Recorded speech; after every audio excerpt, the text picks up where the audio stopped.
Hello guys, welcome to our channel Fuse Pharmacy. And मैं आपके लिए लेके आ गया हूँ एक और न्यू वीडियो। इस वीडियो में मैं बताऊँगा आपको मोस्ट इंपॉर्टेंट क्वेश्चन जो कि फिजिकल फार्मास्यूटिक्स में आ सकते हैं। जो कि फिजिकल फार्मास्यूटिक्स का कल आपका पेपर है 7/1/26 को। थर्ड सेमेस्टर वालों का है, ये रेगुलर बैक दोनों का है। तो ये रेगुलर बैक दोनों के हिसाब से महा इंपॉर्टेंट क्वेश्चन है।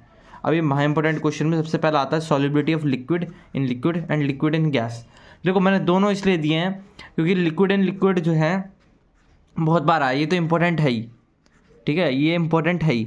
पर लिक्विड एंड गैस एक दो बार आया है तो क्या पता ये अब इसको रोक के इसको दे दें, क्योंकि एगेटिव वाले हैं, कुछ भी कर सकते हैं, या इसको रोक के ये भी दे सकते हैं, नहीं तो फिर ये वाला तो आएगा ही आएगा। तो ये कर लेना मोस्ट इंपॉर्टेंट, महा इंपॉर्टेंट में।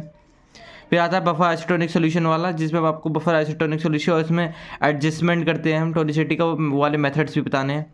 ये देखो, ये एट determination and methods of adjustment of tonicity, ये वाला क्वेश्चन भी कर लेना। हालांकि ये 7 नंबर में और 2 नंबर में 2 बार पूछ सकता है, कि बफर आइसोटोनिक सोल्यूशन क्या पता 2 नंबर में देते और इसके मेथड ऑफ डिटर्मिनेशन को हमारा 7 नंबर में देते। तो कुछ नहीं पता कि कैसे देते, तो इसको भी कर लेना।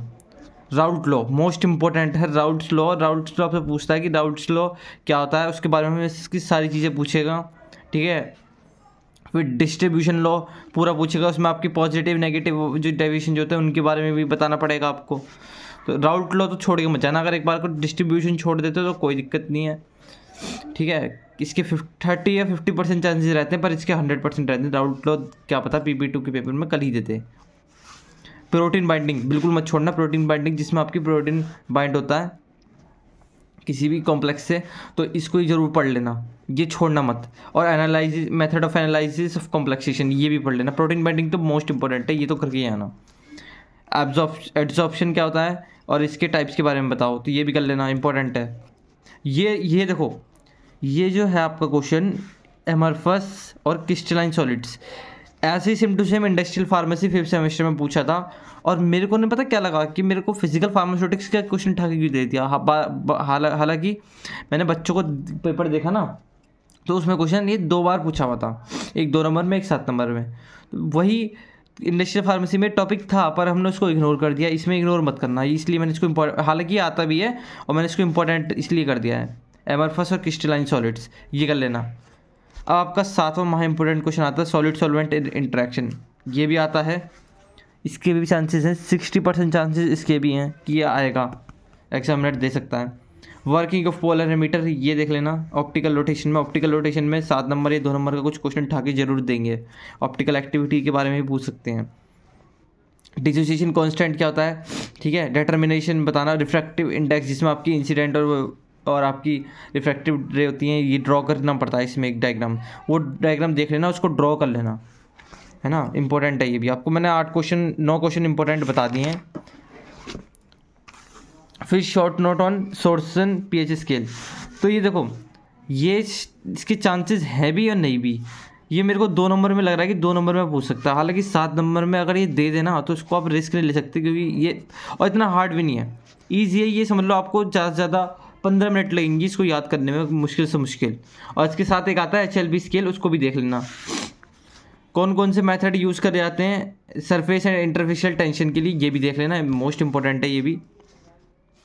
कॉम्प्लेक्सेशन देखना। अब कॉम्प्लेक्सेशन जब प्रोटीन बाइंडिंग देखोगे तो कॉम्प्लेक्सेशन अपने आप याद जाएगा, तो ये आप देख सकते हो। ये आपके 11 महा इंपॉर्टेंट क्वेश्चन थे, जिसमें से आपको लॉन्ग में आपके 10 नंबर और 7 नंबर में कम से कम 5 से 6 क्वेश्चन तो देखने को मिलेंगे, ऐसे के ऐसे ही।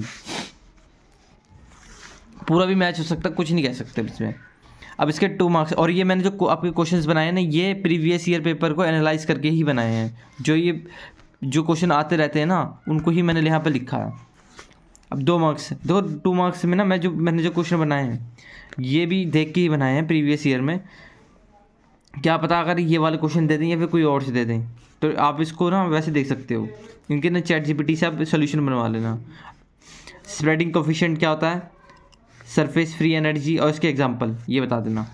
हाइपोटोनिक, आइसोटोनिक, हाइपोटोनिक सोल्यूशन, देखो डिफरेंस भी पूछ सकता है तीनों का। डिफरेंस नहीं पूछेगा ना तो खाली हाइपोटोनिक पूछ लिया, आइसोटोनिक पूछ लिया, सिंगल भी पूछ सकता है कि हाइपोटोनिक सोल्यूशन क्या होता है, right a short note on isotonic solution या हाइपोटोनिक सोल्यूशन। तो इनको डिफरेंस में देख लो या फिर सेपरेट देख लेना।